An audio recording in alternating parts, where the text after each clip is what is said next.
अस्सलाम वालेकुम स्टूडेंट्स, कैसे हैं आप सब। उम्मीद करती हूँ कि आप सब ठीक ठाक होंगे और खैरियत से होंगे। आज के लेक्चर में हम डिस्कस करेंगे कैश बुक को और साथ साथ हम कैश बुक के फीचर्स को डिस्कस करेंगे और उसके बाद हम डिस्कस करेंगे काइंड्स ऑफ कैश बुक को। तो लेक्चर स्टार्ट करने से पहले आपसे रिक्वेस्ट है कि अगर आप मेरे चैनल पर नए हैं और आपने अभी तक मेरे चैनल को सब्सक्राइब नहीं किया तो प्लीज़ सब्सक्राइब कर दें और वीडियो को लाइक कर दें।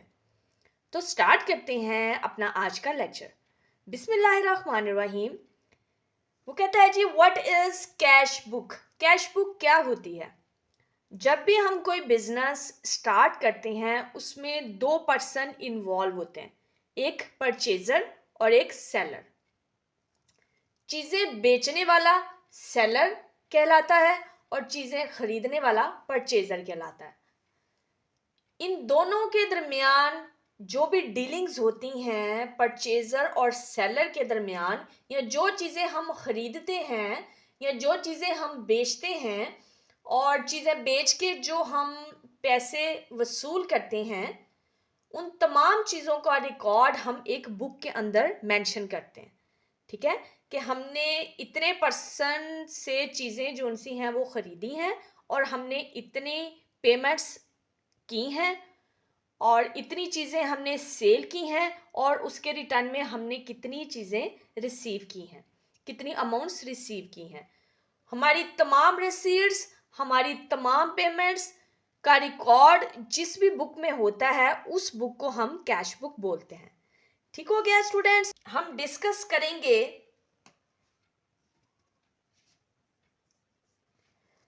कैश बुक के फीचर्स को।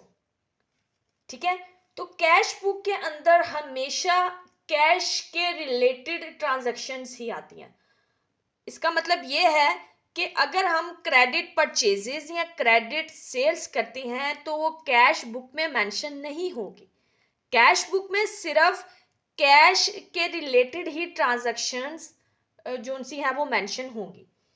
सेकेंडली, इसके फीचर्स में आता है जी, जो भी हमारी कैश रिसीट्स होती हैं, रिसीट्स का मतलब कि जो चीज़ें हमें वसूल होती हैं, ठीक है, रिसीट्स उसको कहते हैं, और पेमेंट्स वो चीज़ें होती हैं जो हमने अदा करनी होती हैं। ठीक है, पेमेंट्स का मतलब जो चीज़ हमारे से जानी है और रिसीट्स जो चीज़ हमारे पास आती है। ठीक हो गया।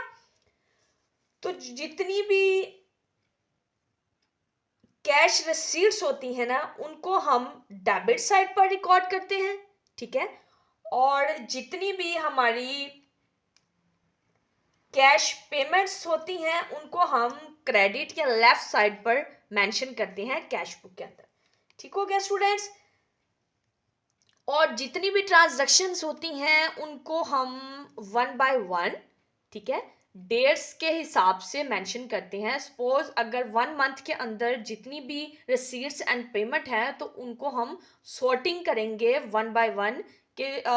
सपोज 1 डेट को हमने कोई चीज़ परचेज की है और फिर देन 5 डेट को हमने कोई पेमेंट रिसीव की है, तो उसको हम डेट्स के हिसाब से अपनी कैश बुक के अंदर मेंशन करेंगे। ठीक हो गया। और इसका एक जो कॉन्सेप्ट मेन होता है कि most of the time cash book का जो बैलेंस होता है ना वो डेबिट बैलेंस ये शो करती है। ठीक हो गया। देन जी बात कर लेते हैं kinds of cash book. There are 3 types of cash book. उसमें कौन कौन सी टाइप्स आ जाती हैं जी। उसमें आ जाती हैं single column, single column cash book,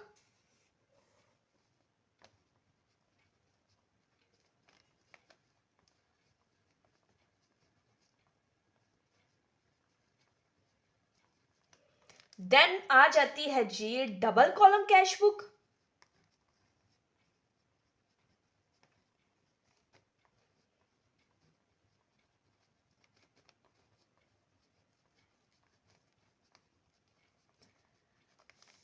then आ जाती है जी 3 कॉलम या 3rd column cash book. Students, ये तमाम definitions paper point of view से बहुत ज़्यादा इंपॉर्टेंट है क्योंकि हमारा पेपर कंसिस्ट होता है सब्जेक्टिव प्लस ऑब्जेक्टिव। तो सब्जेक्टिव के साथ साथ ऑब्जेक्टिव को भी डिस्कस करना और उसके रिलेटेड भी हमें प्रिपरेशन करना बहुत ज़्यादा ज़रूरी है। तो ये तमाम डेफिनेशंस आपके पेपर पॉइंट ऑफ व्यू से बहुत ज़्यादा इम्पॉर्टेंट है और ये डेफिनेशंस पेपर में आ सकती हैं। इसके 2 मार्क्स आपको मिलते हैं, तो काइंडली आप इसके नोट्स तैयार कर लें ताकि at the time of preparation of paper आप फुल बुक को रीड नहीं कर सकते। जब आपके पास नोट्स बने होंगे आप सिंपल नोट्स को एक नज़र मारोगे और आपके तमाम कॉन्सेप्ट क्लियर हो जाएंगे। 3 कॉलम कैश बुक। अब मैं आपको इनकी छोटी छोटी सी डेफिनेशंस प्रोवाइड कर देती हूँ जो इजी टू अंडरस्टैंड होंगी। तो फर्स्ट हमने डिस्कस करना है जी सिंगल कॉलम कैश बुक किसको कहते हैं। जी तो हमारी सिंगल कॉलम कैश बुक क्या होती है? This single column cash book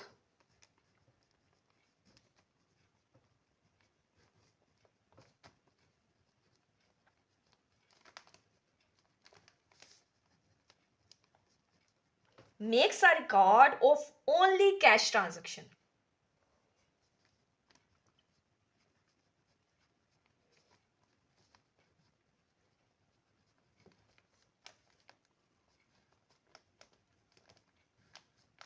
इसमें जितनी भी क्रेडिट ट्रांजैक्शंस होंगी या जो चीज़ें हमने उधार पर ख़रीदी या फ़रोख्त की होंगी वो इसमें मेंशन नहीं होंगी।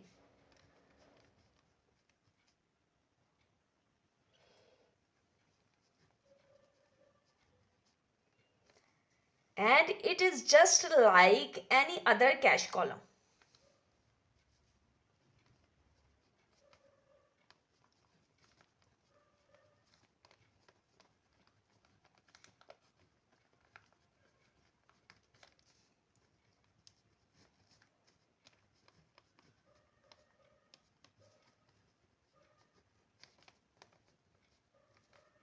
Cash account. Then ji in the cash book all cash receipts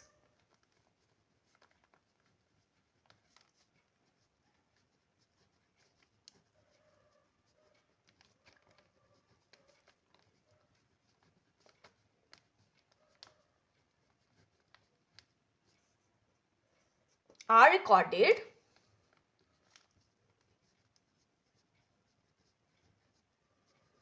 on the left side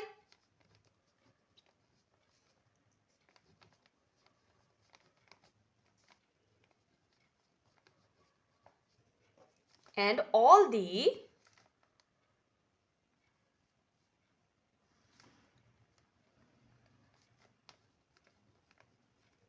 cash payments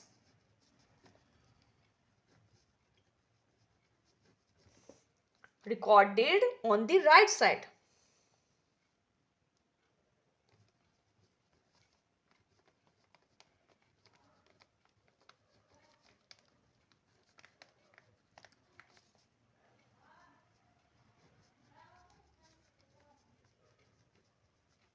ठीक हो गया स्टूडेंट्स। अब हम डिस्कस करते हैं double column cash book. Double column cash book के अंदर स्टूडेंट्स हम कैश रिसीट्स और कैश पेमेंट्स के साथ साथ हम डिस्काउंट को भी डिस्कस करते हैं। जो हम डिस्काउंट उस देते हैं अपने परचेजर को या हम जो डिस्काउंट रिसीव करते हैं उसकी अमाउंट्स भी डबल कॉलम कैश बुक पे मेंशन होती है। इसमें सिंगल कॉलम कैश बुक में और डबल कॉलम कैश बुक में यही डिफरेंस है कि इसमें just cash receipts and payments mention होती हैं, जबकि डबल कॉलम कैश बुक में कैश रिसीट्स एंड पेमेंट्स के साथ साथ डिस्काउंट का कॉलम भी होता है। डिस्काउंट के रिलेटेड भी हम अमाउंट्स को मेंशन करते हैं। तो इसकी डेफिनेशन भी अब लिख लेते हैं स्टूडेंट्स कि double column cash book in double column cash book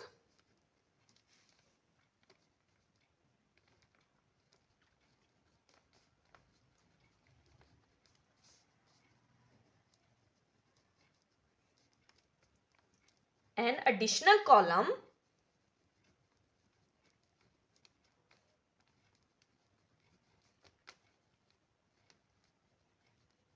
of discount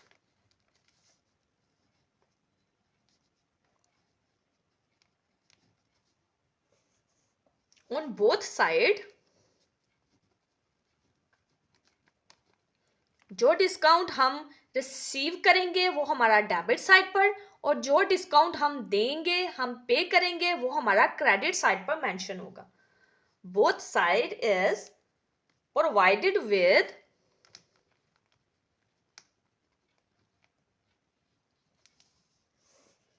with cash column.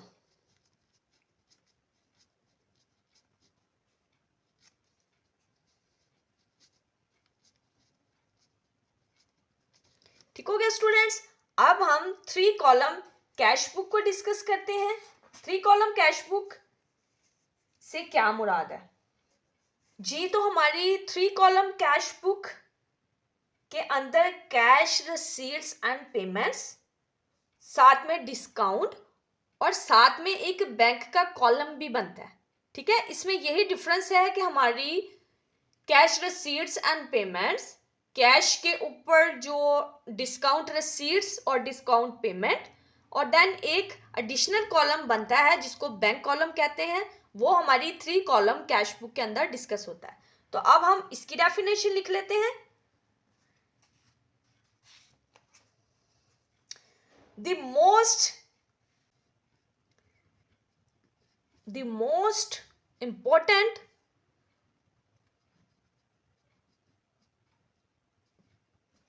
cash book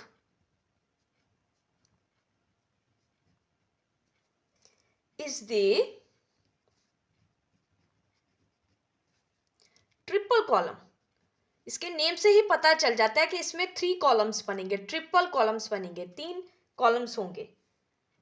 triple column cash book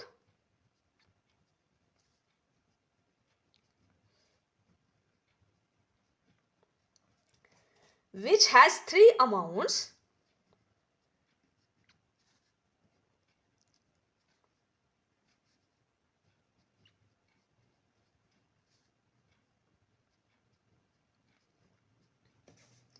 columns on either side.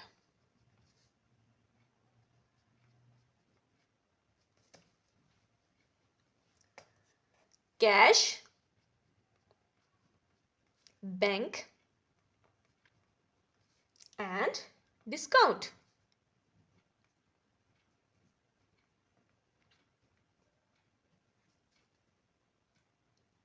Ji students, तो आज का लेक्चर हमारा यहीं पर ख़त्म होता है. आज के लेक्चर में हमने कैश बुक के रिलेटेड डिटेल कॉन्सेप्ट को रीड किया है. तो इंशाल्लाह नेक्स्ट लेक्चर के अंदर इसके सब्जेक्टिव पार्ट को हम डिस्कस करेंगे. तो काइंडली इस वीडियो को अपने वेल विशर्स के साथ ज़रूर शेयर कीजिएगा. अल्लाह पाक आप सबको कामयाब करे. अपनी दुआओं में याद रखिएगा. अल्लाह हाफिज़.